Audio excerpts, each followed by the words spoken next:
Hello everyone, you are welcome to Apexi learning. Apexi learning में आप सभी का स्वागत है। उम्मीद करता हूँ आप सब अच्छे होंगे और अपनी पढ़ाई अच्छे से कर रहे होंगे। आज की क्लास में हम पॉलिटी का अपना एक इम्पोर्टेंट टॉपिक यहाँ पे कवर करेंगे और आज का हमारा टॉपिक रहेगा लोकल गवर्नमेंट, स्थानीय सरकार के बारे में हम डिस्कस करेंगे। ठीक है, तो ये काफ़ी ज़्यादा इम्पोर्टेंट आपका टॉपिक है और एग्ज़ाम पॉइंट ऑफ व्यू से और इससे रिलेटेड काफ़ी जो आपके क्वेश्चन पूछे जाते हैं। इससे रिलेटेड जो आपके आर्टिकल और कॉन्स्टिट्यूशनल अमेंडमेंट जो एक्ट जो इससे रिलेटेड हुए लोकल गवर्नमेंट से रिलेटेड, वो सभी हम डिस्कस करेंगे। और इसमें कौन से भाग में पढ़ते हैं, कौन से शेड्यूल में जो है आपके डाले गए हैं, ये सारी जो है चीज़ें आज की क्लास में हम पढ़ेंगे। और लोकल गवर्नमेंट को लेकर कौन कौन सी यहाँ पे इंपॉर्टेंट जो कमेटियाँ जो बनाई गई थी, उन सभी को यहाँ पे हम डिस्कस करेंगे। ठीक है, तो यहाँ पे स्टार्ट करते हैं अपनी क्लास में। जैसा आप सभी जानते हैं कि जो लोकल गवर्नमेंट है, जो स्थानीय जो सरकारें हैं, जो निचले स्तर पर होती है, उनको भाई कंट्रोल किसके द्वारा किया जाता है? स्टेट गवर्नमेंट के द्वारा, राज्य सरकार के द्वारा इसको जो है कंट्रोल किया जाता है। और ये राज्य सूची का विषय है, सब्जेक्ट है किसका है भाई? स्टेट लिस्ट का जो है आपका सब्जेक्ट है। आपने लिस्ट के बारे में पढ़ा होगा, 3 टाइप की आपकी लिस्ट होती है। जैसे पहली आपकी जो यूनियन लिस्ट होती है जिसको हम संघ सूची कहते हैं, दूसरी आपकी स्टेट लिस्ट जिसको राज्य सूची कहते हैं, और तीसरी आपकी समवर्ती सूची जिसको हम यहाँ पे कॉन्करेंट लिस्ट कहते हैं। 3 टाइप की लिस्ट होती हैं। तो इसमें जो राज्य सूची का विषय आपका आता है लोकल गवर्नमेंट, स्थानीय जो है सरकार आपका। ठीक है, और ये किसके द्वारा कंट्रोल किया जाता है भाई? स्टेट गवर्नमेंट, राज्य सरकार के द्वारा ही ये स्थानीय सरकारें, जो लोकल गवर्नमेंट निचली जो सरकारें होती हैं, उनको कंट्रोल किया जाता है।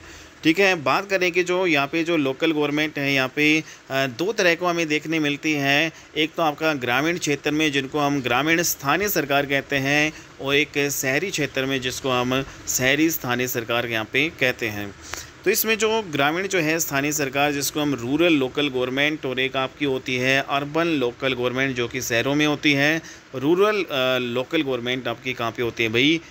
ग्रामीणों में, ग्रामीण जो है इलाकों में होती है। तो इसमें जो रूरल लोकल गवर्नमेंट है, इसको भाई यहाँ पे 3 टाइप इसमें होते हैं। पहला जो है यहाँ पे जिला पंचायत, जिसको हम यहाँ पे जिला परिषद भी यहाँ पे बोलते हैं। दूसरा यहाँ पे जो ब्लॉक पंचायत है, इसको पंचायत समिति या फिर तालुका जो है पंचायत, खंड पंचायत या क्षेत्र पंचायत जो है, इस प्रकार से इसको बुलाया जाता है। तीसरा हमारा है जो लेवल पे है ग्राम जो है पंचायत। तो जो ग्रामीण जो है स्थानीय जो सरकार है, रूरल जो लोकल गवर्नमेंट होती है आपका 3 टायर होती है। ठीक है, तो इसमें पहला जो है जिला पंचायत, दूसरा ब्लॉक पंचायत और तीसरा होती है ग्राम पंचायत। ठीक है, तो यहाँ पे सबसे निचले स्तर पर ये होती है, फिर इसके ऊपर ये होती है और फिर इसके ऊपर भाई ये होती है। ठीक है, ऐसे ही जो शहरी स्थानीय सरकार है, हमारा अर्बन लोकल जो गवर्नमेंट है, उसमें भी ये भी आपकी 3 टायर होती हैं। इसमें जो पहली जो सबसे ऊपर होती है यहाँ पे म्युनिसिपल कॉरपोरेशन होते हैं जिसको हम नगर निगम बोलते हैं भाई। दूसरा आपका म्युनिसिपलिटी होते हैं जिसको हम नगर पालिका बोलते हैं। तीसरा हमारा नगर पंचायत है जिसको हम यहाँ पे नगर पंचायत बोलते हैं। तो यहाँ पे जो शहरों में और ग्रामीण जो है क्षेत्रों में हमने देखा, ठीक है, 3 टायर जो यहाँ पे बनाए गए हैं। ठीक है, सबसे पहले जो है यहाँ पे बात कर लेते हैं कि भाई जो ब्लॉक की, गांव तो आप सभी जानते हैं, लेकिन जो ब्लॉक पंचायत है वो गांव से मिलकर आपकी बनती है। इंपॉर्टेंट पॉइंट ये है भाई, जो ब्लॉक पंचायत है वो किससे बनती है? गांव से मिलकर आपकी एक ब्लॉक पंचायत यहाँ पे बनती है। कई गाँव से मिलकर आपकी एक ब्लॉक पंचायत बनती है, और कई जो ब्लॉक जब मिल जाते हैं तो वहाँ पे भाई एक ज़िला पंचायत आपकी बनती है। तो बहुत सारे जो ब्लॉक हैं मिलकर एक ज़िला पंचायत बनाते हैं। इसके अलावा अगर हम बात करें बड़े शहर जिनकी आबादी 10 लाख या उससे ऊपर होती है, तो वहाँ पे भाई नगर निगम होते हैं। ठीक है, तो ये चीज़ें आपको ध्यान में रखनी है भाई। ठीक है, तो शहरों में जो है सबसे ऊपर वाला जो यहाँ पे लेवल पे कौन होता है? नगर निगम होता है। ठीक है, और नगर निगम है शहरों में जिसमें 10 लाख से ज़्यादा आबादी होती है, वहाँ पर आपका नगर निगम बनाया जाता है। तो दूसरी तरफ यहाँ पे बात करें कि जो नगर पालिका होती है, तो बड़े शहरों में आपका जो जहाँ पे 10 लाख से ज़्यादा आबादी होती है वहाँ पे नगर निगम। जो छोटे शहर होते हैं, ठीक है, वहाँ पे नगर पालिकाएँ होती हैं भाई, 10 लाख से जो नीचे यहाँ पे आबादी। और जहाँ भाई कस्बे टाइप वहाँ पे वाला एरिया होता है, वहाँ आपकी होती है नगर पंचायत। तो इस प्रकार से जो है शहरों में ये 3 टायर आपके होते हैं, नगर निगम, नगर पालिका और यहाँ पे नगर पंचायत। ये आपको ध्यान में रखना है। सबसे इम्पोर्टेंट यहाँ पे बात अगर हम करें कि जो जिला पंचायत है, इसका हेड जिला प्रमुख आपका होता है। और जिला जो पंचायत है, इसमें जो इसके जो सदस्य होते हैं वो जिला पंचायत सदस्य कहलाते हैं। ठीक है, तो इम्पोर्टेंट बात है भाई, जिला पंचायत है उसका जो हेड कौन होता है, जिला प्रमुख, और इसके जो सदस्य कहलाते हैं पंचायत, जिला पंचायत सदस्य जो है। दूसरा यहाँ पे जो सबसे ऊपर लेवल ग्रामीण क्षेत्र में जिला पंचायत, इसमें हमने देखा इसके हेड को जिला प्रमुख कहते हैं और इसके सदस्य को पंचायत सदस्य कहते हैं। दूसरा जो ग्रामीण क्षेत्र में आपका जो ब्लॉक पंचायत है उसका अगर हम हेड की बात करें तो उसमें जो है ब्लॉक के जो है प्रमुख उसको बोला जाता है, ब्लॉक पंचायत के हेड को ब्लॉक प्रमुख यहाँ पे बोला जाता है। और इसके जो सदस्य हैं इनको जो है कहा जाता है भाई बीडीसी, इनको कहा जाता है, इनके सदस्यों को, ब्लॉक पंचायत के सदस्यों को बीडीसी कहा जाता है, जिसको हम ब्लॉक डेवलपमेंट काउंसलर बोलते हैं भाई। ठीक है, तो very very important, block panchayat सदस्य है बीडीसी, ब्लॉक डेवलपमेंट काउंसलर इनको कहते हैं। तीसरा यहाँ पे जो आपका ग्राम पंचायत होती है भाई, ठीक है, तो यहाँ पे ग्रामीण क्षेत्र में जो निचले स्तर पर यहाँ पे ग्राम पंचायत हो गई, जिसका हेड आपका बनता है भाई सरपंच, और जो यहाँ पे ग्राम पंचायत के जो सदस्य होते हैं उनको ग्राम पंचायत सदस्य बोला जाता है। तो ये सारी चीज़ें हमने देखी। अब हम बात करेंगे जो आपके शहरी क्षेत्र है, शहरी जो इलाके में जो है सबसे ऊपर वाले लेवल पे आपका होता है नगर निगम, और नगर निगम के हेड की बात करें, जो नगर निगम का हेड है उसको भाई मेयर बोला जाता है।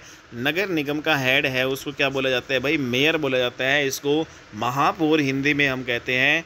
ठीक है, और यहाँ पर पार्षद होते हैं जो काउंसलर्स जो है आपके सदस्य होते हैं। तो नगर निगम के जो सदस्य हैं वो पार्षद होते हैं, ठीक है, और इनको जो है काउंसलर्स या सदस्य हम बोलते हैं। दूसरा यहाँ पे इस नगर निगम से नीचे वाले की बात करें, यहाँ पे म्युनिसिपैलिटी जो आपका नगर पालिका होता है, तो इसका जो हेड है इसको हम बोलेंगे नगर पालिका अध्यक्ष। ठीक है, जिसको हम म्युनिसिपैलिटी चेयरमैन भी हम कह देते हैं। तो यहाँ पे जो नगर पालिका है उसके अध्यक्ष या चेयरमैन को यहाँ पे म्युनिसिपैलिटी चेयरमैन कहते हैं, और इसके जो मेंबर होते हैं उसको हम नगर पालिका सदस्य या फिर इनको जो है सभासद भी हम कह देते हैं। ठीक है भाई, तो नगर पालिका का हेड हमने देखा कि म्युनिसिपैलिटी चेयरमैन आपको कहते हैं, म्युनिसिपैलिटी है इसका जो चेयरमैन म्युनिसिपैलिटी चेयरमैन होगा, और इसके मेंबर है इसको सभासद भी कह देते हैं, नगर पालिका सदस्य।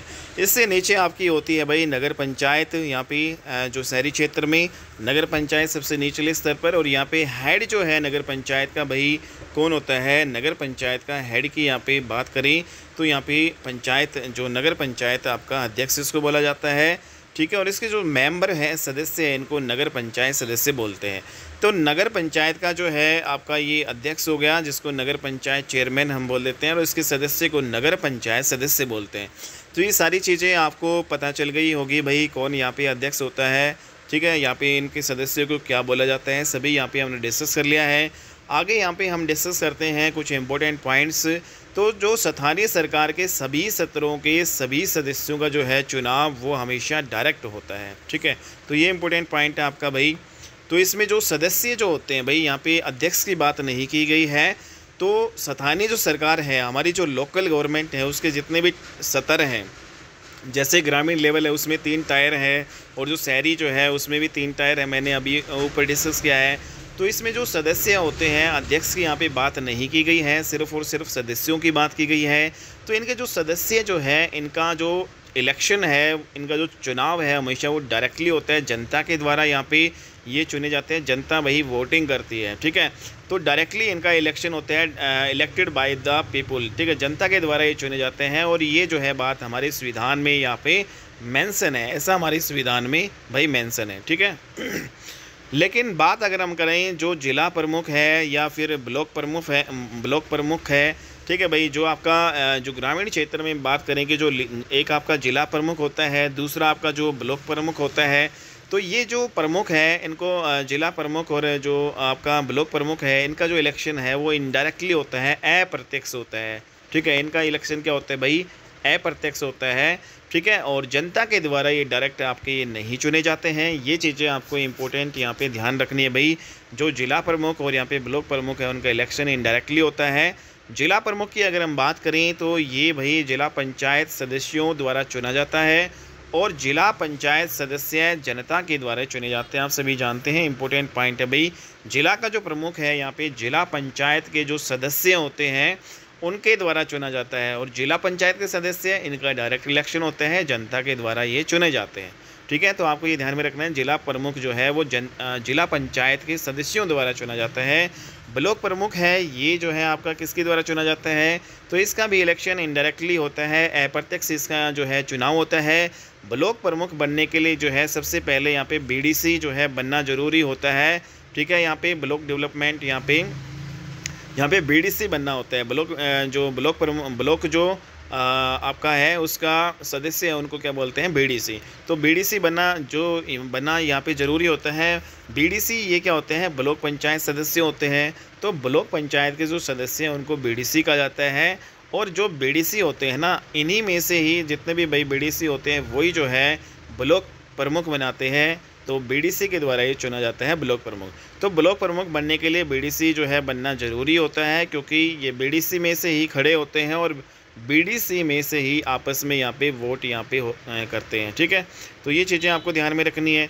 दूसरा, यहाँ पे एक जो आपका निचले स्तर पर जो आपका ग्रामीण लेवल में जो सरपंच आता है, ठीक है, सरपंच जो आपका प्रधान का जो है चुनाव, सरपंच बोल रहे हैं, प्रधान का चुनाव।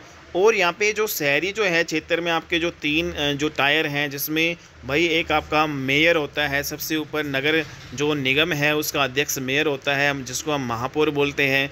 ठीक है, और जो यहाँ पे नगर पालिका का जो आपका जो म्यूनिसिपैलिटी है उसका जो अध्यक्ष भाई नगर पालिका चेयरमैन होता है।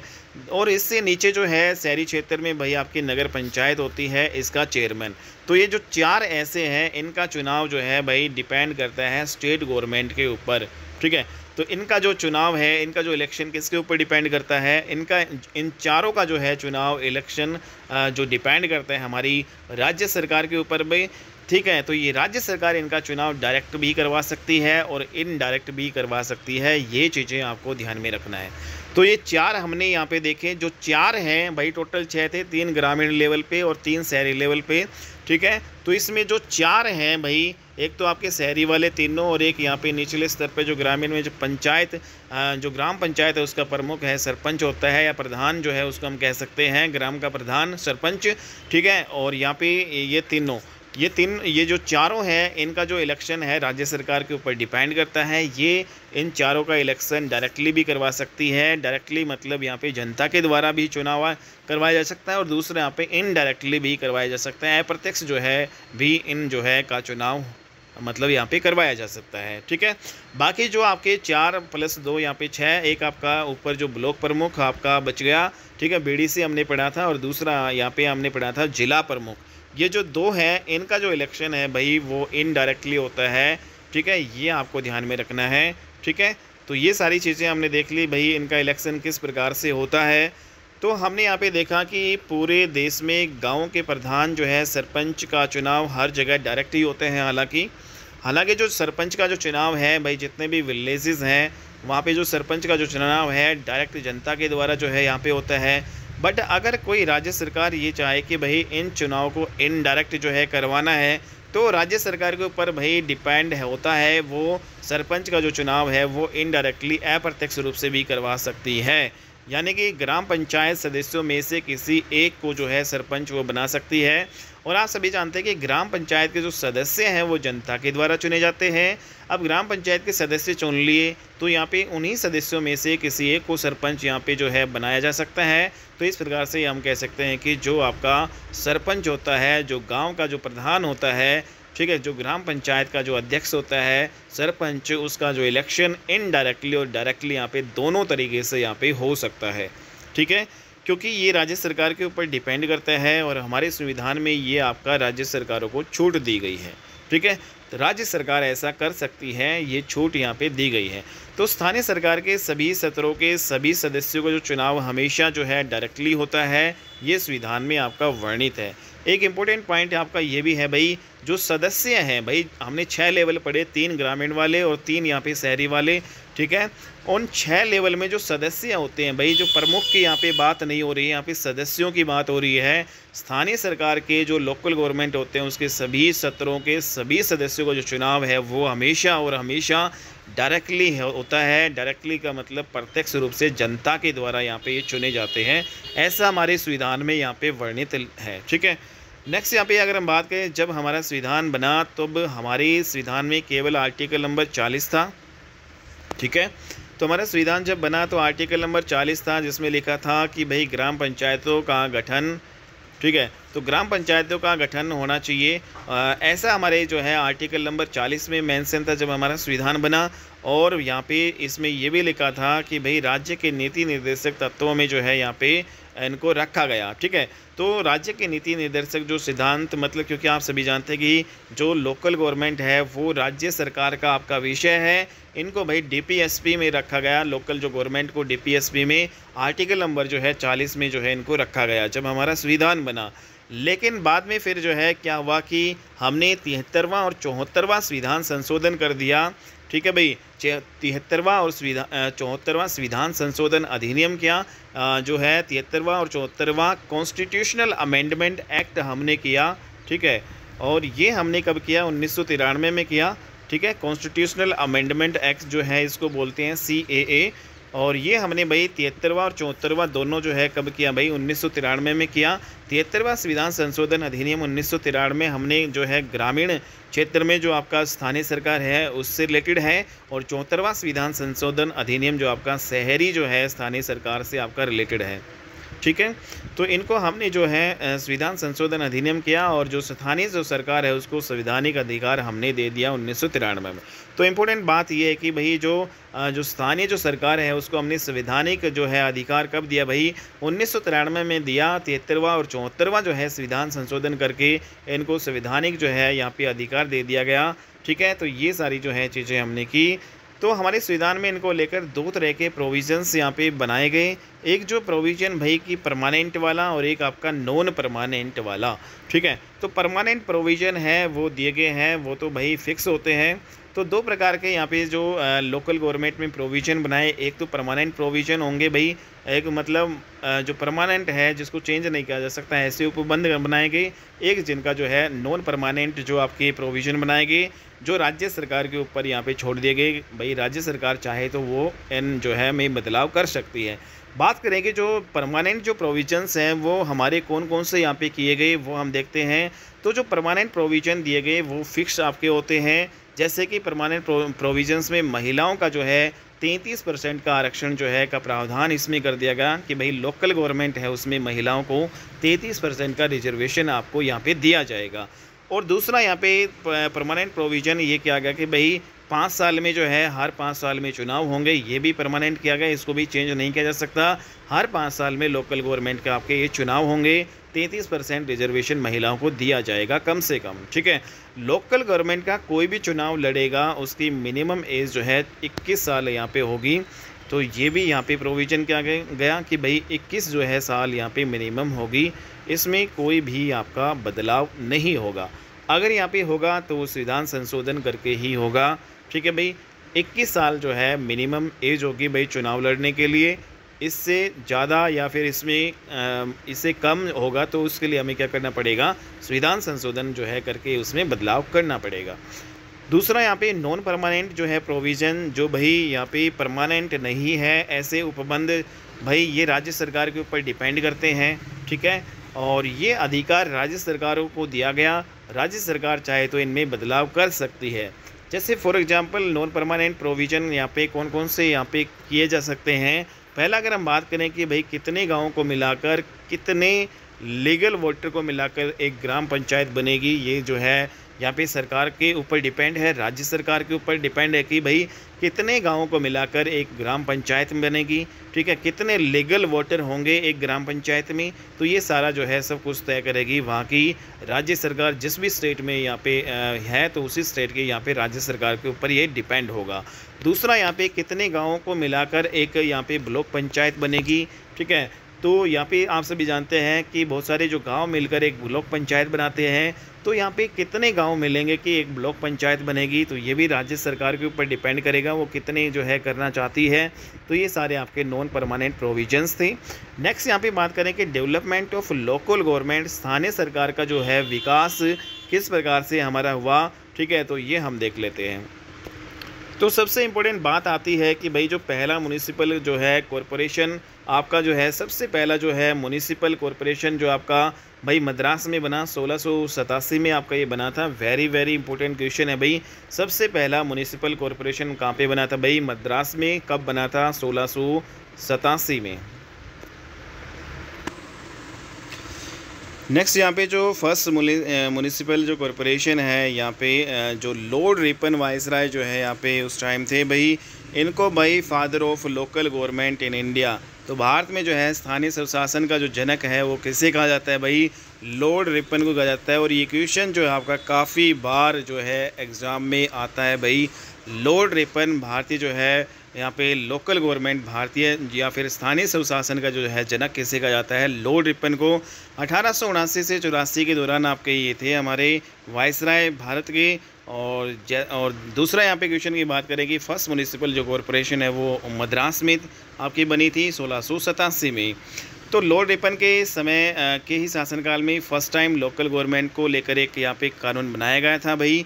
ठीक है, तो सबसे पहले जो है इसी के ही शासनकाल में जो आपका लोकल गवर्नमेंट है, जो हमारी स्थानीय सरकार है, इनको लेकर प्रोविजंस यहाँ पे लॉ बनाया गया, कानून बनाया गया। ठीक है, और यहाँ पे एक ज़िला जो है इसमें कहा गया कि भाई एक ज़िला जो है यहाँ पे बोर्ड होगी। दूसरा यहाँ पे जो निचला स्तर है वहाँ पे एक जो ब्लॉक बोर्ड होगा, उस पे जो है निचले स्तर पर तालुका या ब्लॉक बोर्ड होगा, और यहाँ पर ऊपरी स्तर पर ज़िला जो है यहाँ पे बोर्ड होगा। तो इस प्रकार से लॉर्ड रिपन को father of local government in India कहा जाता है। और जो ये कानून बनाया गया इसी को ही स्थानीय स्वशासन का मैग्ना कार्टा कहा जाता है। तो पहली बार जो है स्थानीय स्वशासन के ऊपर ये भाई कानून बनाया गया। पहली बार जो है लोकल गवर्नमेंट, स्थानीय जो सरकार के ऊपर ये कानून बनाया गया, इसीलिए इस जो है को स्थानीय स्वशासन का मैग्ना कार्टा कहा जाता है। मैग्ना कार्टा आप सभी जानते हैं कि जब कोई भी जो है रूल, उसको जब भाई पहली बार वो कानून बनता है कोई भी रूल, तो उसको मैग्ना कार्टा कहा जाता है। तो इस प्रकार से जो है स्थानीय स्वशासन का मैग्ना कार्टा किसे कहा जाता है? लॉर्ड रिपन को कहा जाता है। Very very important question. Next यहाँ पे धीरे धीरे जो लोकल गवर्नमेंट आपका इसका विकास होता रहा, और जब हमारे देश आज़ाद हुआ तो हमारे देश का जो है कॉन्स्टिट्यूशनल जो है, हमारा देश का जो कॉन्स्टिट्यूशनल जो इम्प्लीमेंट हुआ, मीन्स यहाँ पे जो हमारा संविधान जब लागू हुआ, आप सभी जानते हैं कि हमारा संविधान जो है 26 जनवरी 1950 से लागू हुआ था। ठीक है, हमारा संविधान जो है कब से लागू हुआ भाई? 26 जनवरी 1950 को। Very very important question. तो जब हमारा संविधान लागू हुआ तो हमारे संविधान में लोकल गवर्नमेंट को लेकर केवल आर्टिकल नंबर 40 जो है आपका था। आर्टिकल नंबर 40 में लोकल गवर्नमेंट हमारी हुआ करती थी। ठीक है, जो DPSP में आपकी दी गई थी। तो मतलब जब हमारा संविधान लागू हुआ तब हमारे जो लोकल गवर्नमेंट भाई कौन से आर्टिकल में थी? 40 में। और ये सारे के सारे जो है आप सभी जानते हैं 40 आर्टिकल DPSP में आता है। Directive principle of state policy, राज्य के नीति निर्देशक सिद्धांतों में भाई इनको रखा गया, जिसमें लिखा था कि भाई ग्राम पंचायतों का जो गठन, ग्राम पंचायतों के गठन की जो है बात की गई आर्टिकल नंबर 40 में DPSP में भाई ये। ठीक है, तो to organise of village panchayat article number 40 में बोला गया कि कोई भी जो राज्य है सरकार, उसमें गाँव में पंचायत बनाना चाहे तो बना सकती है, और ना बनाना चाहे तो वो ना बनाए। तो वेरी वेरी इंपॉर्टेंट पॉइंट यहाँ पे लिखा गया भाई। ठीक है, हमारे संविधान में आर्टिकल नंबर 40 में क्या लिखा गया था कि भाई कोई भी राज्य सरकार है उसके ऊपर डिपेंड करेगा कि वो गांव में भाई आपकी पंचायत, ग्राम पंचायत बनाना चाहे तो बना सकती है, ना बनाना चाहे तो ना भी बनाए। तो ये केवल और केवल राज्य सरकार के ऊपर यहाँ पे डिपेंड होगा। तो इस प्रकार से राज्य के नीति निर्देशक सिद्धांतों में आपके ये डाले गए। लेकिन धीरे धीरे हम आगे बढ़े, फिर हमारा जो है 1993 में 73वां और 74वां संविधान संशोधन अधिनियम हुआ, और फिर हमने बाद में क्या किया भाई, इन जो लोकल गवर्नमेंट को हमने संवैधानिक जो है मतलब ये आपका हो गया, संवैधानिक अधिकार इनको दिया गया। तो यहाँ पे हमने देखा कि भाई हमने जो स्थानीय सरकार है या पंचायत है उसको अलग से संविधान में अधिकार क्यों नहीं दिया गया भाई, इनको अलग से जो है संविधान में अधिकार क्यों नहीं दिया गया। आप सभी जानते हैं कि जो भाग नंबर 5 है उसमें हमारी संघ सरकार है, यूनियन गवर्नमेंट है, और हमारे संविधान के भाग नंबर जो 6 है उसमें राज्य सरकार है। तो संघ सरकार ये होगी जो सेंट्रल लेवल पे होती है, राज्य सरकार जो आपकी स्टेट लेवल पे होती है। तो यहाँ पे जो ग्रामीण या शहरी लेवल पर या फिर लोकल गवर्नमेंट है उसके लिए तो भाई भाग नंबर यहाँ पे 7 बनना चाहिए। लेकिन जो है हमने स्थानीय सरकार या पंचायत को अलग से संविधान में अधिकार क्यों नहीं दिया गया, बात ये आती है तो यहाँ पे इसलिए नहीं दिया गया कि भाई तो इसलिए नहीं दिया गया, स्थानीय सरकार का भी एक भाई इस प्रकार से भाग होना चाहिए, तो हमने क्यों नहीं दिया गया। तो भाई यहाँ पे एक रीज़न आपका ये बताया जाता है कि भाई डॉक्टर भीमराव अंबेडकर और हमारे जो है बापूजी महात्मा जो है गांधी, मोहनदास करमचंद गांधी, इनके विचारों में भाई मतभेद था। ठीक है, ये मतलब इनके बीच में जो है मतभेद था, इन स्थानीय जो है जो सरकार को लेकर, लोकल जो है गवर्नमेंट को लेकर, निचले स्तर पर जो पंचायतों को लेकर, इन दोनों के बीच में भाई मतभेद हो गया था। ठीक है, तो यहाँ पे जो महात्मा गांधी है वो चाहते थे कि भाई निचले स्तर पर लोगों को पावर मिले। ठीक है, ये चाहते थे कि भाई निचले स्तर पर भी लोगों को क्या मिले, पावर मिले। लेकिन अंबेडकर ये चाहते थे कि भाई अगर निचले स्तर पर अगर पावर मिलेगा लोगों को, तो यहाँ पे जातिवाद है वो आपका और ज़्यादा बढ़ जाएगा। इससे ज़मींदारी जो प्रथा और ज़्यादा बढ़ेगी और कहीं ना कहीं निचले वर्ग का शोषण होगा और ज़्यादा जो है मतलब शोषण और ज़्यादा आपका यहाँ पे स्टार्ट हो जाएगा। ठीक है, तो इस प्रकार से इन दोनों के विचारों में मतभेद हुए और फिर बाद में जो है इसी मतभेद से जब संविधान को बनाया जा रहा था, तो एक रास्ता यहाँ पे निकाला गया और रास्ता क्या था कि भाई क्यों ना हम जो है स्थानीय जो सरकार है उसको डीपीएसपी में डाल दें। ठीक है, directive of principle state policy यहाँ पे राज्य के नीति निर्देशक सिद्धांतों में जो है डाल दें इनको। तो यहाँ पे फिर बाद में क्या किया गया, मीन्स यहाँ पे डीपीएससी में रखने का मतलब अब राज्यों के ऊपर डिपेंड करेगा कि राज्य सरकार के ऊपर डिपेंड करेगा कि वो ग्राम पंचायत का गठन करना चाहे तो कर सकती है, ना करना चाहे तो ना करे। तो इस प्रकार से ये रास्ता निकाला गया भाई। ठीक है, क्योंकि दोनों के बीच में यहाँ पे मतभेद हो गया था। महात्मा गांधी चाहते थे कि निचले स्तर पर लोकल गवर्नमेंट होनी चाहिए, ग्राम पंचायतें होनी चाहिए, जिससे कि जो है यहाँ पे निचले स्तर के व्यक्तियों को भी भाई पावर मिले। और लेकिन जो यहाँ पे अंबेडकर जी चाहते थे कि भाई नहीं भाई, अगर निचले स्तर पर जो है पंचायतें होंगी तो वहाँ पर कहीं ना कहीं जो है ज़्यादा शोषण होगा गरीबों का, यहाँ पे जो जातिवाद को बढ़ावा मिलेगा, जमींदारी प्रथा है वहाँ पे और ज़्यादा बढ़ेगी, निचले वर्ग वाले व्यक्तियों को जो है यहाँ पे शोषण ज़्यादा होगा। तो इस प्रकार से रास्ता निकाला गया कि भाई डीपीएसपी में जो है हम इसको डाल देंगे। और डीपीएसपी आप सभी जानते हैं कि यहाँ पे राज्य के नीति निर्देशक सिद्धांत का मतलब कि भैया अब राज्य सरकार के ऊपर डिपेंड करेगा कि वो ग्राम पंचायत है वो बनाएं तो बना सकती है, मतलब गांव में ग्राम पंचायत का गठन करे तो कर सकती है, ना करे तो ना भी करे, केवल और केवल स्टेट गवर्नमेंट के ऊपर डिपेंड होगा। तो यहाँ पे फिर क्या हुआ कि हमारे हमारा संविधान बना। ठीक है, हमारे देश की सरकारें बनी। अब हाँ, सरकारों के सामने जो है सबसे बड़ी वही चुनौती ये थी कि ग्राम पंचायतों का गठन कैसे हो। ठीक है, तो हमारे पास जो यहाँ पे संविधान बनने के बाद भाई सरकार हमारी बनी, उसके बाद में सबसे बड़ी चुनौती यह आई कि भाई ग्राम पंचायत है इनका जो है गठन कैसे किया जाए। तो सबसे पहले गाँव को विकास के लिए सरकार ने कुछ डेवलपमेंट जो है यहाँ पे प्रोग्राम जो है चलाए, कुछ विकास कार्यक्रम जो है चलाए। तो गांव के विकास के लिए सरकार ने जो विकास कार्यक्रम चलाए, उसी में से जो प्रमुख विकास कार्यक्रम सबसे पहले क्या चलाए गए भाई, सामुदायिक विकास कार्यक्रम। ठीक है, जिसको हम कम्युनिटी डेवलपमेंट प्रोग्राम, ये आपका 1952-53 में चलाया गया। दूसरा यहाँ पे एक जो प्रोग्राम चला गया विकास कार्यक्रम नेशनल एक्सटेंशन जो है सर्विसेज, राष्ट्रीय जो है प्रसार सेवा, 1953 में आपका ये चला गया। तो ये दोनों के दोनों ये प्रोग्राम भाई इस प्रकार से चलाए गए। ठीक है, विकास कार्यक्रम ये चलाए गए। डेवलपमेंट ऑफ पंचायत जो है गांव का विकास करना इनका मुख्य उद्देश्य था, जो पूरी तरीके से भाई ये फैल रहा। ये जो है भाई जो विकास कार्यक्रम चलाए, सामुदायिक विकास कार्यक्रम 1952-53 में, और राष्ट्रीय प्रसार जो है सेवा ये 1953 में भाई ये विकास कार्यक्रम बिल्कुल फ्लॉप रहे। ठीक है भाई, ये फेल रहे पूरी तरीके से। फिर बाद में जो है सरकार ने कुछ कमेटियां बनानी शुरू कर दी, और कमेटियों में जो है सबसे पहली जो है कमेटी जो लोकल गवर्नमेंट से रिलेटेड आपकी बनती है वो बलवंत राय मेहता कमेटी बनती है 1957 में। तो बलवंत राय मेहता कमेटी है ये आपकी 1957 में बनाई जाती है। सबसे पहली कमेटी आपकी ये बनी थी लोकल गवर्नमेंट को लेकर। इसने अपनी जो है सिफारिशें दी, और इन्होंने जो है अपनी सिफारिशों में कहा कि भाई 3 स्तरीय जो है आपकी ये होनी चाहिए जो लोकल गवर्नमेंट, इसमें जो पंचायती राज का जो है गठन हो। सबसे इसने जो है 3 जो है सिफारिशें इसमें क्या दी, पहली सिफारिश से ये दी कि भाई पंचायती राज है उसका गठन हो, सबसे पहले फॉर्मेशन ऑफ पंचायती राज। दूसरा इसमें 3 टायर ये आपकी होनी चाहिए। इसने कहा कि जो पंचायती राज है वो त्रिस्तरीय व्यवस्था होनी चाहिए। ठीक है, और तीसरा इसमें कहा गया कि भाई डेमोक्रेटिक डिसेंट्रलाइजेशन होना चाहिए, लोकतांत्रिक विकेंद्रीकरण की जो है इसमें बात की गई। ठीक है। तो ये जो है सिफारिशें बलवंत राय मेहता कमेटी ने दी 1957 में। 3 जो है यहाँ पे सिफारिशें इंपॉर्टेंट यहाँ पे दी गई। तो इसकी अधिकतर भाई सिफारिशें फिर बाद में मान ली गई और पंचायती राज का यहाँ पे गठन कर दिया गया। ठीक है। तो बलवंत राय जो है मेहता जो है कमेटी के आधार पर जो है इन्हीं की सिफारिशों को मानकर भाई पंचायती राज का गठन कर दिया गया। तो पंचायती राज का गठन सबसे पहले जो है भाई आपका किया जाता है राजस्थान में। तो वेरी वेरी इंपॉर्टेंट, काफ़ी बार एग्ज़ाम में आपका पूछा जाता है। सबसे जो पहला जो आपका स्टेट है जहाँ पे पंचायती राज का गठन किया जाता है वो राजस्थान है। राजस्थान में भाई नागौर डिस्ट्रिक्ट है, इसमें जो है 1959 में जो है सबसे पहले जो है पंचायती राज का गठन किया गया भाई।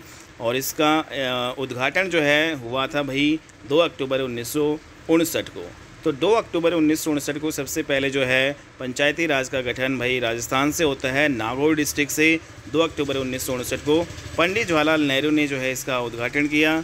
फिर दूसरा यहाँ पे जो दूसरा जो राज्य जिसमें पंचायती राज का जो है यहाँ पे गठन हुआ, आंध्र प्रदेश। राजस्थान के बाद में आपका आंध्र प्रदेश है। तीसरा जो है आपका असम जो है स्टेट है। तो ये जो है तीनों स्टेट जो है ऐसे हैं जहाँ पे पंचायती राज का गठन सबसे पहले हुआ, राजस्थान और आपका आंध्र प्रदेश और आपका ये तीसरा स्टेट आपका असम।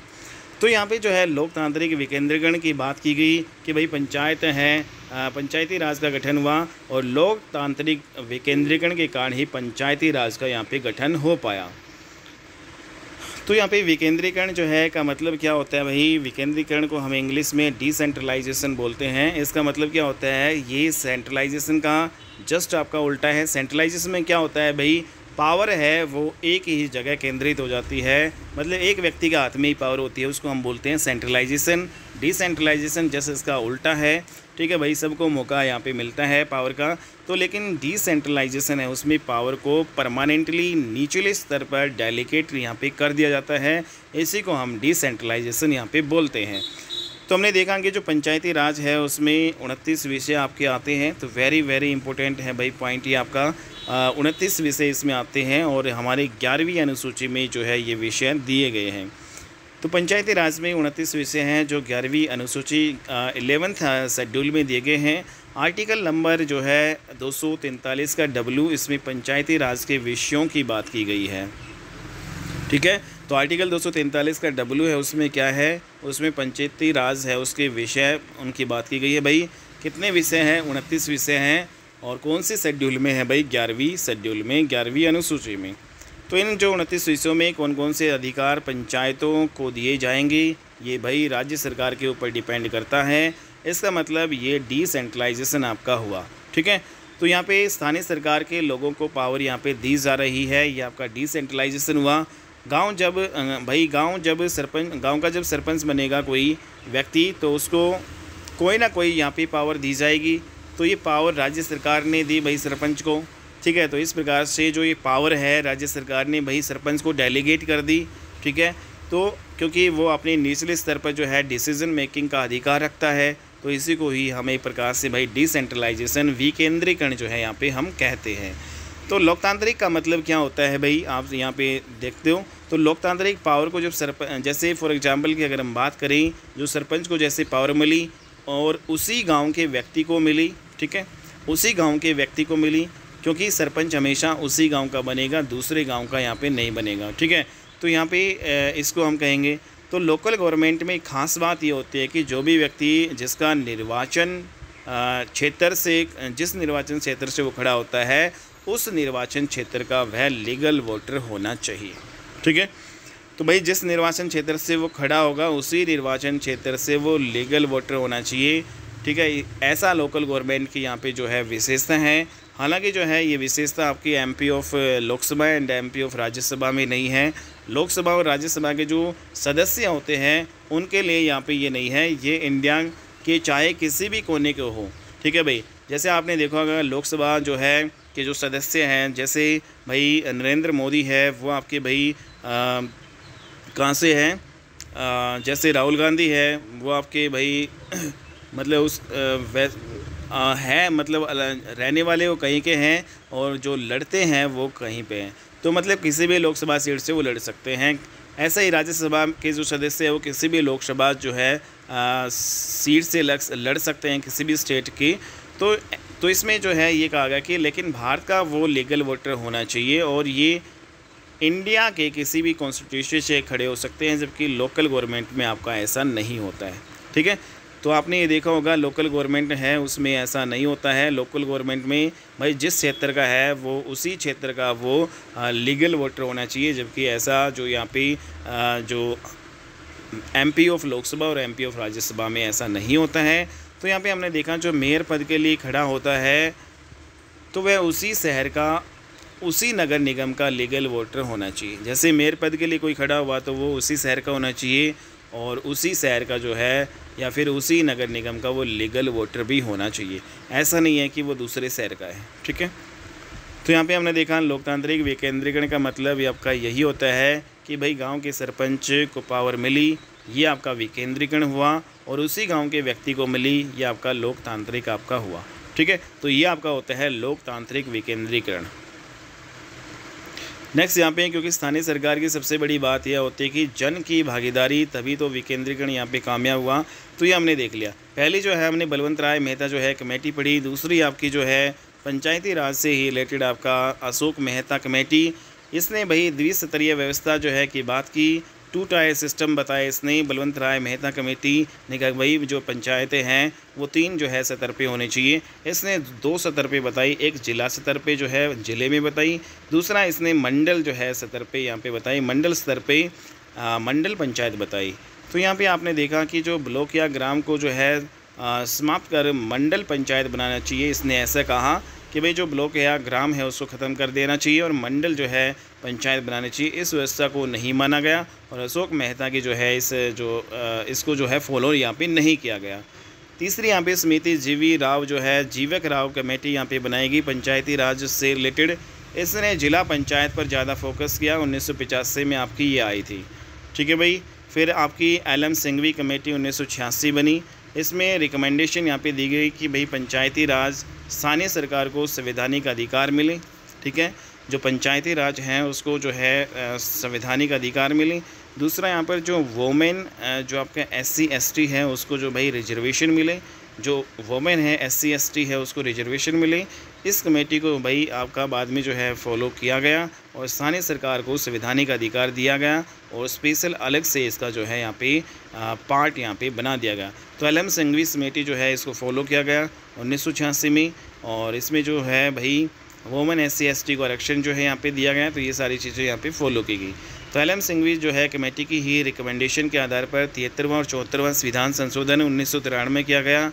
ठीक है भाई, और भाई पंचायती राज है उसको संवैधानिक अधिकार यहाँ पे दिया गया। और जब इस टाइम जो आपका 73वां 74वां संविधान 1993 में हुआ उस टाइम जो है सरकार नरसिम्हा राव की सरकार थी भाई। ठीक है, तो ये आपको सारी चीज़ें ध्यान में रखनी है। तो हमारे संविधान के जो है भाग नंबर 9 में आपका रूरल लोकल गवर्नमेंट जो है आपका ऐड कर दिया गया। तो सबसे इम्पोर्टेंट पॉइंट यहाँ पे आता है कि भाई हमारे संविधान में रूरल लोकल गवर्नमेंट जो आपका ग्रामीण जो है स्थानीय जो सरकार है उस ये भाई भाग नंबर जो है 9 में डाल दिया गया। तो वेरी इंपॉर्टेंट है भाई ग्रामीण जो है स्थानीय सरकार, दूसरा आपका शहरी स्थानीय सरकार। तो ग्रामीण वाला स्थानीय सरकार है भाई हमने कौन से भाग में डाला, इसके लिए हमने भाग बनाया भाग नंबर 9। ठीक है, तो यहाँ पे 73वां संविधान संशोधन अधिनियम है उसी के तहत भाग नंबर 9 में हमने किसको डाला, रूरल लोकल गवर्नमेंट। ठीक है, इसको हमने डाला। दूसरी तरफ यहाँ पे 74वें संविधान संशोधन अधिनियम 1993 में हमने किया और इसके तहत जो है भाग नंबर 9 में हमने किसको डाला, अर्बन लोकल गवर्नमेंट, स्थानीय जो है शहरी सरकार को हमने इसको डाला। ठीक है भाई, तो दोनों ही इंपॉर्टेंट है भाई। भाग नंबर 9 में तो ग्रामीण जो है स्थानीय सरकार है और यहाँ पे भाग नंबर 9 में क्या है भाई, स्थानीय शहरी सरकार आपकी ये है।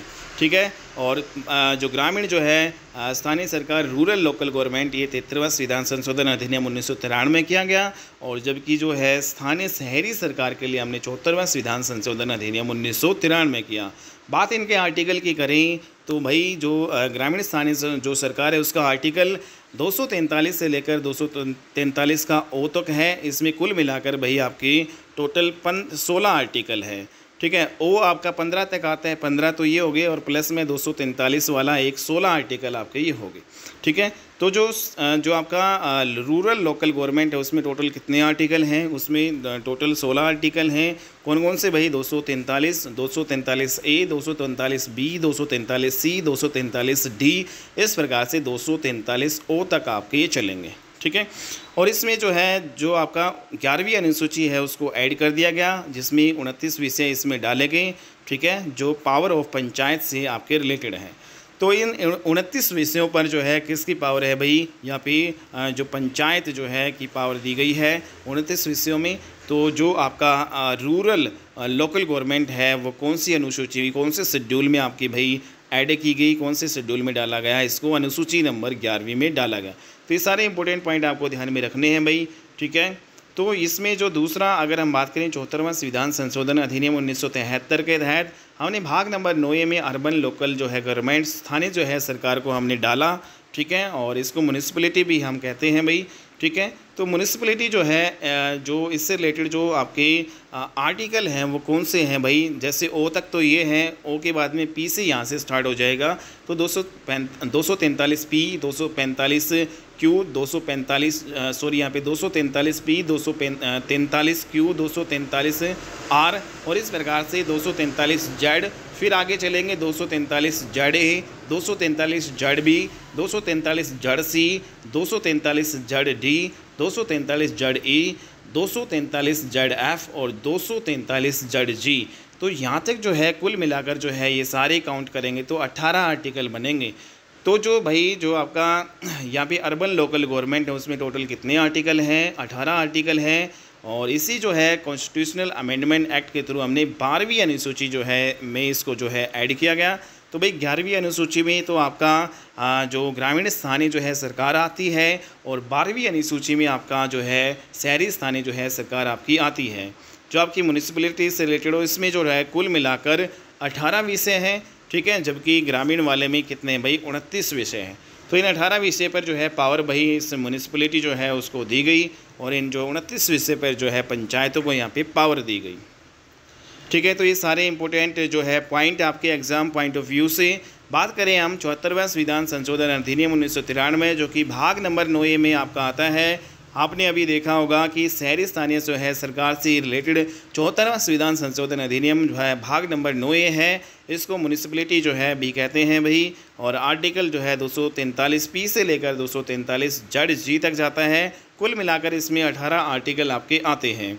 और इसी के थ्रू हमने 12वीं अनुसूची है उसको ऐड किया, और 12वीं अनुसूची का संबंध नगर पालिकाओं की पावर से रिलेटेड है, जिसमें कुल विषय जो है 18 दिए गए हैं।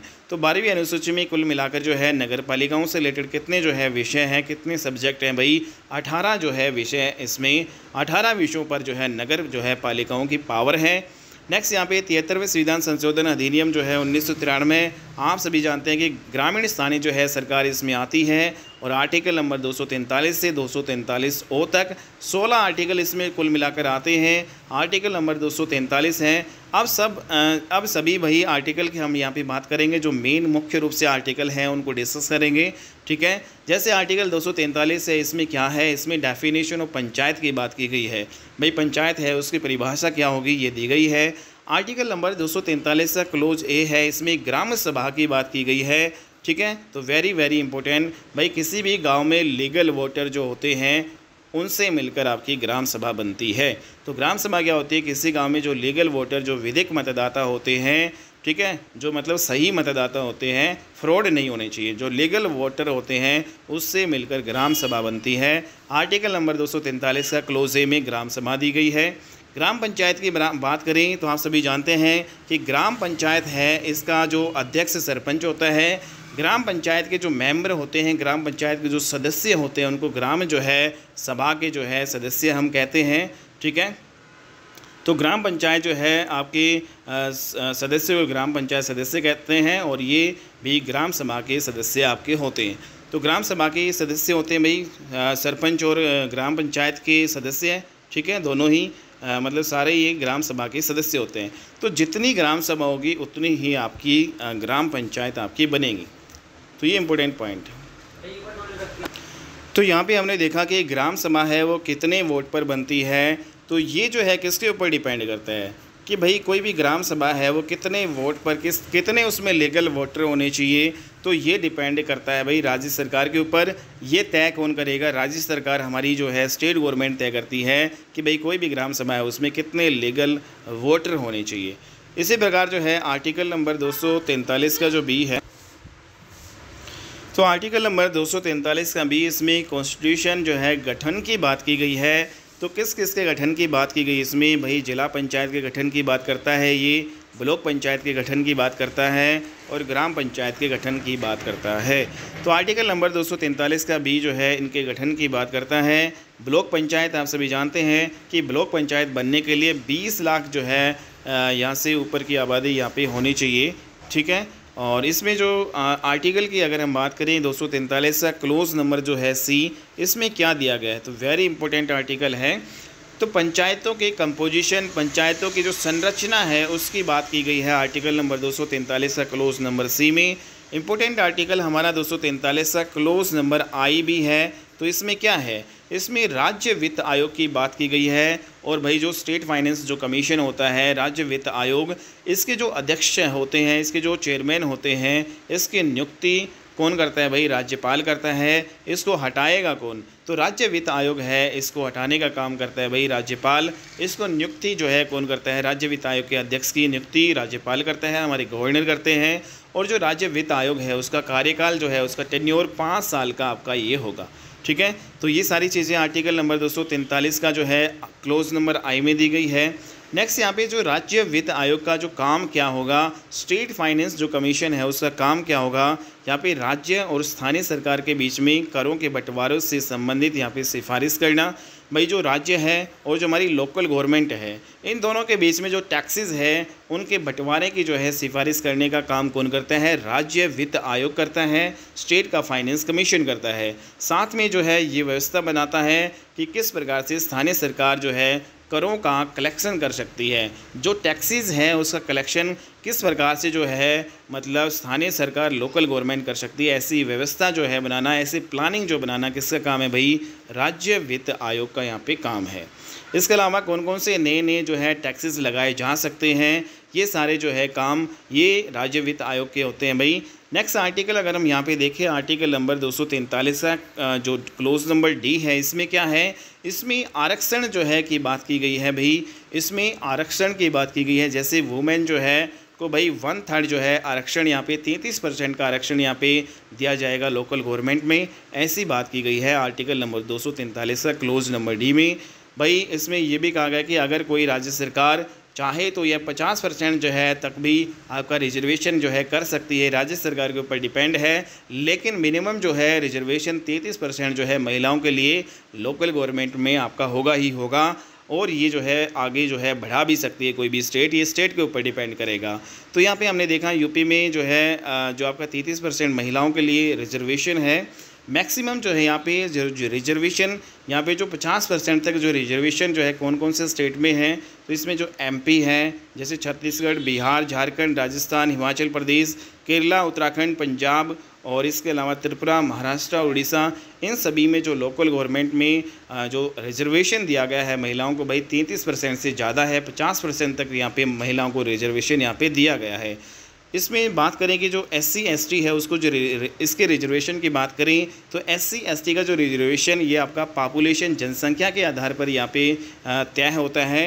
दूसरा क्या OBC का रिजर्वेशन यहाँ पे होता है? तो यहाँ पे रिजर्वेशन OBC का यहाँ पे नहीं होता है, ये राज्य सरकार के ऊपर डिपेंड करता है कि भाई वो OBC जो है अदर बैकवर्ड जो क्लास उसको रिजर्वेशन यहाँ पे दे या ना दे, ठीक है। तो ये जो है राज्य सरकार के ऊपर डिपेंड करता है। नेक्स्ट आर्टिकल की बात करें तो आर्टिकल नंबर 243 का क्लोज नंबर जो जी है, इसमें क्या गया है? इसमें जो ये जो power, responsibility, authority of panchayat की बात करता है, ठीक है। तो जो आर्टिकल नंबर 243 का क्लोज नंबर जी है उसमें पावर्स की बात की गई है, ठीक है। पंचायत की क्या पावर है, पंचायत की क्या रिस्पॉन्सिबिलिटी है, क्या अथॉरिटी है उसकी, इन सभी की बात करता है आर्टिकल 243 का क्लोज नंबर जी। पंचायतों के जो अधिकार होंगे वो 29 विषयों पर होंगे। इसका विवरण 11वीं अनुसूची में दिया गया है, जैसा आप सभी जानते हैं। अगला इंपॉर्टेंट आर्टिकल आर्टिकल नंबर 243 का क्लोज नंबर के है। इसमें राज्य चुनाव आयोग आता है, स्टेट का जो इलेक्शन कमीशन इसमें आता है और यह एक स्वतंत्र जो है संस्था होती है। ठीक है, स्टेट का जो इलेक्शन कमीशन है वो एक संवैधानिक संस्था है भाई। लेकिन अगर हम केंद्र का जो इलेक्शन कमीशन की बात करें तो ये आर्टिकल नंबर 324 में आता है। ठीक है, और ये भी स्वतंत्र और संवैधानिक आपका संस्था है। ठीक है, और जो स्टेट का इलेक्शन कमीशन आपका 243 का क्लोज नंबर के में आपका ये आएगा। नेक्स्ट यहाँ पे बात करें कि राज्य चुनाव आयोग केंद्र चुनाव आयोग के अंडर में काम कभी भी नहीं करेगा, यह आपका स्वतंत्र होता है भाई, दोनों स्वतंत्र होते हैं ये। ठीक है, तो नेक्स्ट यहाँ पे बात करें कि केंद्र चुनाव आयोग जो है राष्ट्रपति भाई, जो केंद्र चुनाव आयोग है किन किन का इलेक्शन करवाता है तो इसकी बात हम करें तो इसमें जो राष्ट्रपति और जो हमारे उपराष्ट्रपति हैं प्रेसिडेंट और वाइस प्रेसिडेंट का इलेक्शन करवाता है। इसके अलावा जो केंद्र वाला जो चुनाव आयोग है वो भाई एमपी ऑफ लोकसभा के सदस्य, एमपी ऑफ राज्यसभा के जो सदस्य हैं, ठीक है, इनका चुनाव कराता है। इसके अलावा जो स्टेट में एमएलए होते हैं आपके मेंबर ऑफ लेजिस्लेटिव काउंसिल और मेंबर ऑफ लेजिस्लेटिव जो आपके असेंबली, मेंबर ऑफ लेजिस्लेटिव जो काउंसिल, विधानसभा और विधान परिषद के सदस्यों का चुनाव करवाना और लोकसभा और राज्यसभा के सदस्यों को चुनाव कराना। इसके अलावा राष्ट्रपति और उपराष्ट्रपति के जो है सदस्यों को चुनाव जो है करवाना वो भाई केंद्र जो है चुनाव आयोग करवाता है। जबकि यहाँ पे जो लोकल गवर्नमेंट होती है उसका चुनाव कौन करवाता है, उसका चुनाव आपका ये करवाता है स्टेट का जो है निर्वाचन आयोग। तो राज्य निर्वाचन आयोग लोकल गवर्नमेंट का यहाँ पे चुनाव करवाता है। तो ये चीज़ें आपको ध्यान में रखनी है भाई। राज्य चुनाव आयोग का अध्यक्ष ये आपका आर्टिकल नंबर 243 का के में दिया गया है। राज्य चुनाव आयोग का जो अध्यक्ष होता है इसकी नियुक्ति कौन करता है, इसकी अपॉइंटमेंट गवर्नर के द्वारा की जाती है। हालांकि राज्य चुनाव आयोग है इसको हटाने का काम राष्ट्रपति करेगा, लेकिन राष्ट्रपति भी जो है किसकी सलाह पे करेगा, संसद की यहाँ पे सलाह पे करता है। तो ये वेरी वेरी इंपॉर्टेंट पॉइंट है भाई आपके एग्जाम पॉइंट ऑफ व्यू से। इसमें जो आपका राज्य चुनाव आयोग का अध्यक्ष है उसको हटाने का काम राष्ट्रपति करता है, हालांकि जो नियुक्ति इसकी अपॉइंटमेंट है वो गवर्नर के द्वारा की जाती है। तो यहाँ पे जो हाई कोर्ट के जज की तरह ही इसको हटाया जाता है राज्य के जो है चुनाव आयोग के अध्यक्ष को। ठीक है, नेक्स्ट आर्टिकल नंबर 243 का क्लोज नंबर एच है। इसमें इम्पोज टैक्सेस का कलेक्शन की बात की गई है। ठीक है भाई, तो टैक्सेस का जो कलेक्शन की बात की गई है कि भाई किस प्रकार से जो पंचायत है वो टैक्सेस का जो हमारी जो स्थानीय जो सरकार है वो टैक्सेस का कलेक्शन किस प्रकार से करेगी, वो आर्टिकल नंबर 243 का क्लोज नंबर एच में दिया गया है। हालांकि आर्टिकल नंबर 243 का जो क्लोज नंबर एम है इसमें part not apply to certain area means यहाँ पे किन किन एरिया में जो है संवैधानिक प्रावधान पंचायतों के लागू नहीं होंगे उससे रिलेटेड है। तो यहाँ पे कहाँ पे जो है पंचायतों के जो है संवैधानिक प्रावधान यहाँ पे लागू नहीं होंगे, यह आर्टिकल नंबर 243 का क्लोज एम में दिया गया है।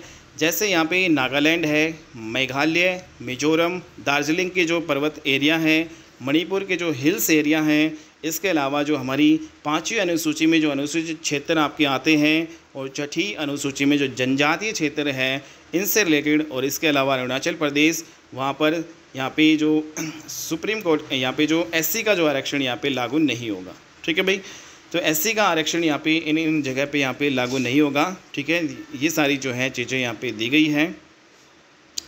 ठीक है, तो यहाँ पे आर्टिकल 243 का क्लोज एम है। इसमें क्या है कि किन किन एरिया में संवैधानिक प्रावधान पंचायतों के लागू नहीं होंगे उससे रिलेटेड आपका ये दिया गया है। तो सारे एरिया नागालैंड, मेघालय, मिजोरम, दार्जिलिंग के पर्वतीय एरिया, मणिपुर के हिल्स एरिया, 5वीं अनुसूचित जो है क्षेत्र से रिलेटेड है, 6ठी अनुसूची जनजातीय क्षेत्र से रिलेटेड है, अरुणाचल प्रदेश का जो है यहाँ पे अरुणाचल प्रदेश है वहाँ पर जो आपका एससी का आरक्षण यहाँ पे लागू नहीं होगा। तो मतलब जो ऊपर दिए गए कुछ क्षेत्र हैं जहाँ पर पंचायतों के संवैधानिक प्रावधान यहाँ पे लागू नहीं होंगे। ठीक है, तो पंचायतों के जो संवैधानिक जो प्रावधान है, जो प्रोविजंस है वो यहाँ पे लागू नहीं होते भाई इन एरिया में। तो इसके अलावा अगर हम देखें जैसे ग्रेटर नोएडा है, ठीक है, जो कि पूरा का पूरा शहरी इलाका है, तो क्या यहाँ पर जो है पंचायतों के प्रावधान लागू होंगे, तो यहाँ पे बिल्कुल नहीं होंगे। ठीक है, इसके अलावा जो दिल्ली की बात करें तो दिल्ली में जो है पंचायतों के प्रावधान क्या यहाँ पे लागू होंगे, तो बिल्कुल नहीं होंगे, क्योंकि पूरा का पूरा जो दिल्ली है 95% से जो अधिक दिल्ली का जो एरिया है वो शहरी इलाका है। ठीक है, तो ये चीज़ें आपको ध्यान में रखनी है। नेक्स्ट यहाँ पे अगर हम बात करें कि आर्टिकल नंबर जो आपका जो 74वां संविधान संशोधन अधिनियम जो 1993 में हुआ, इसमें जो आर्टिकल 243 से लेकर 243 जड़ जी तक है, नगर पालिकाओं से रिलेटेड है, ठीक है। और 243 का जड़ डी है, उसमें क्या है, तो इसमें कुछ इंपॉर्टेंट आर्टिकल हैं वो कर लेते हैं। 243 का जड़ डी, इसमें डिस्ट्रिक्ट प्लानिंग कमेटी आती है। तो जो डिस्ट्रिक्ट प्लानिंग कमेटी है, जो जिला नियोजन समिति है, उससे रिलेटेड कौन सा आर्टिकल है भाई, तो सबसे इंपॉर्टेंट यहाँ पे क्वेश्चन ये बन रहा है, आर्टिकल 243 का जड़ डी, उसमें डिस्ट्रिक्ट प्लानिंग कमेटी है, ठीक है। तीसरा यहाँ पे आपका 243 का जड़ ई, इसमें क्या है, इसमें मेट्रोपॉलिटन प्लानिंग कमेटी है, महानगर नियोजन समिति, ठीक है। तो यहाँ पे जिला नियोजन समिति जो 243 का जड़ डी से है और 243 का जड़ ई में महानगर नियोजन समिति, ये आपका दिया गया है। नेक्स्ट यहाँ पे हम देखेंगे कि भाई 97 संविधान संशोधन अधिनियम जो 2011 है, उसमें जो है भाई ये जो संविधान संशोधन 2011 में किया गया जो 97वां, इसमें भाग नंबर 9B जोड़ा गया, ठीक है। आपने देखा कि भाग नंबर 9A है, उसमें शहरी स्थानीय सरकार है, भाग नंबर 9 में ग्रामीण स्थानीय सरकार है, तो भाग नंबर 9B में क्या है फिर, तो भाग नंबर 9B में भाई सहकारी समितियां आपकी आती हैं, ठीक है। कोऑपरेटिव सोसाइटी है रिलेटेड आर्टिकल जो यहाँ पे कौन कौन से हैं, आर्टिकल 243 का जड़ एच, ठीक है। तो जड़ जी तक तो आपके क्या थे यहाँ पे शहरी स्थानीय सरकार तक, तो जड़ एच से लेकर जड़ आई तक यहाँ पे जो ये आर्टिकल पार्ट नंबर 9B में सहकारी समितियों से रिलेटेड है, ठीक है। तो यहाँ पे हमने देखा ये सारे संविधान जो है, इसमें लोकल गवर्नमेंट को लेकर हमारे संविधान में दो तरह के प्रोविज़न यहाँ पे किए गए, एक परमानेंट प्रोविज़न, एक डिस्क्रिशनरी प्रोविज़न। परमानेंट जो प्रोविज़न है ये आपके मैंडेटरी प्रोविज़न कहलाते हैं, मतलब इनमें कोई बदलाव नहीं किया जा सकता। जबकि जो डिस्क्रिशनरी जो प्रोविज़न है ये विवेकाधीन उपबंध होते हैं, ये राज्य सरकार के ऊपर डिपेंड करता है, राज्य सरकार चाहे तो इसमें बदलाव कर भी सकती है, ठीक है। तो यहाँ पे हमने देखा, तो जो हम यहाँ पे देखेंगे परमानेंट जो प्रोविज़न्स हैं वो कौन कौन से हैं, जैसे हमने ऊपर बता भी दिया गया था कि लोकल गवर्नमेंट के लिए चुनाव के लिए जो मिनिमम एज है वो 21 वर्ष होगी, ये परमानेंट प्रोविज़न है, इसमें बदलाव नहीं होगा। अगर बदलाव हमें करना ही है तो संविधान संशोधन अधिनियम करना पड़ेगा। दूसरा यहाँ पे जो टेन्योर है वो 5 ईयर का है। तीसरा यहाँ पे जो वोमेन का जो रिजर्वेशन है वो कितना है, 33% दिया गया है। ये सारे परमानेंट जो है प्रोविजंस हैं लोकल गवर्नमेंट में। SC ST का जो आरक्षण है पॉपुलेशन के आधार पर यहाँ पे होगा, ठीक है। सदस्यों का जो चुनाव है इसमें डायरेक्ट होता है, आप सभी जानते हैं, ठीक है। जो सदस्यों का जो चुनाव है हमेशा डायरेक्टली होता है, लेकिन जो जिला प्रमुख और ब्लॉक प्रमुख होते हैं इनका जो चुनाव है इनडायरेक्टली होगा।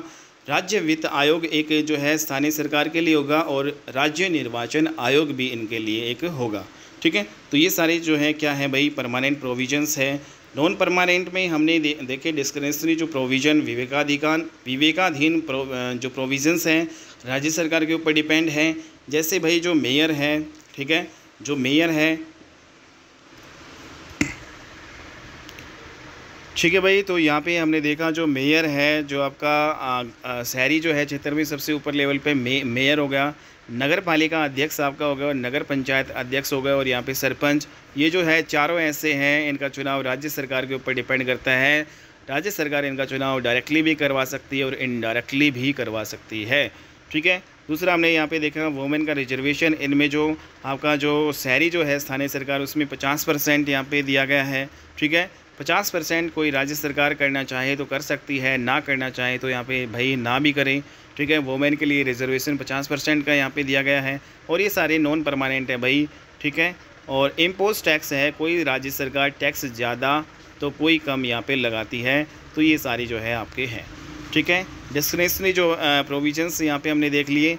दूसरा यहाँ पे अगर हम बात करें कि MP of Lok Sabha and Rajya Sabha और MLA और MLC होते हैं भाई, तो लोकल गवर्नमेंट के मनोनीत सदस्य बन सकते हैं, ठीक है। तो लोकल जो गवर्नमेंट के जो मनोनीत सदस्य होते हैं वो बन सकते हैं भाई MP ऑफ लोकसभा या राज्यसभा, MLA MLC, ठीक है। तो ये इंपॉर्टेंट पॉइंट है भाई, अगर लोकल गवर्नमेंट के कोई भी मनोनीत सदस्य हैं, ये राज्य सरकार के ऊपर डिपेंड करता है, ठीक है, ये सारी चीज़ें।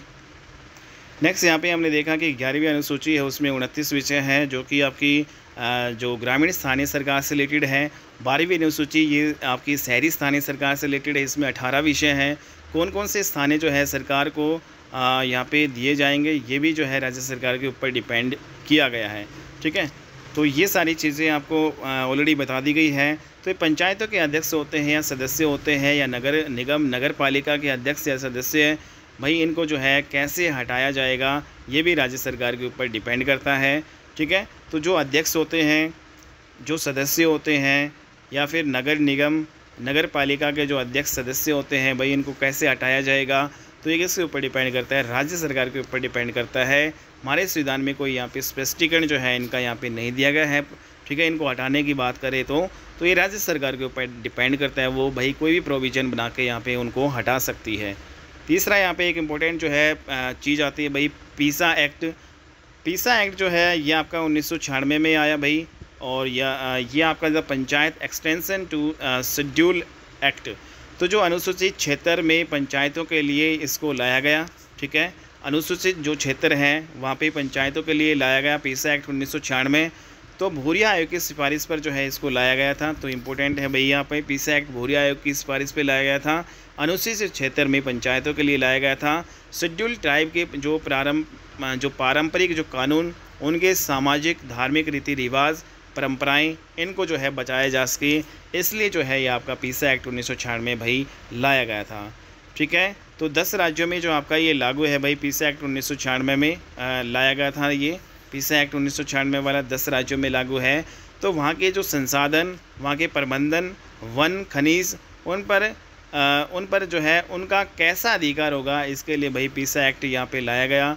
73वां 74वां संविधान संशोधन अधिनियम, यह आपका पंचायती अधिनियम, ये यहाँ पर लागू यहाँ पे नहीं होगा। ठीक है भाई, पीसा एक्ट 1996 में जो 73वां 74वां संविधान संशोधन अधिनियम जो हमने 1993 में किया, यहाँ पे ये लागू नहीं होगा। ठीक है, तो ये सारी चीज़ें हमने यहाँ पे देखी है। तो ये सारा आपका लोकल गवर्नमेंट भाई टॉपिक कंप्लीट हो चुका है। उम्मीद करता हूँ आपको ये क्लास अच्छी लगी होगी और आप लोगों के लिए बहुत ही ज़्यादा बेनिफिशियल रहेगी। अगर आप किसी भी कंपटीशन एग्ज़ाम की तैयारी कर रहे हैं तो आप हमारे इस चैनल के साथ जुड़ सकते हैं। ठीक है भाई, अगर आप जो है इस चैनल पे नए हैं तो आप इस चैनल को सब्सक्राइब कर लीजिएगा भाई। ठीक है, तो भाई ये हमारी वीडियो थी जो काफ़ी ज़्यादा लंबी हो चुकी है। पूरा जो पंचायती सिस्टम यहाँ पे हमने करवा दिया है, जो लोकल गवर्नमेंट आपका स्थानीय और आपका मतलब स्थानीय जो है स्वशासन, उसको हमने पूरा कंप्लीट यहाँ पे कर लिया है। ठीक है, ग्रामीण जो है स्थानीय सरकार और शहरी स्थानीय सरकार को हमने यहाँ पे कंप्लीट कर लिया है।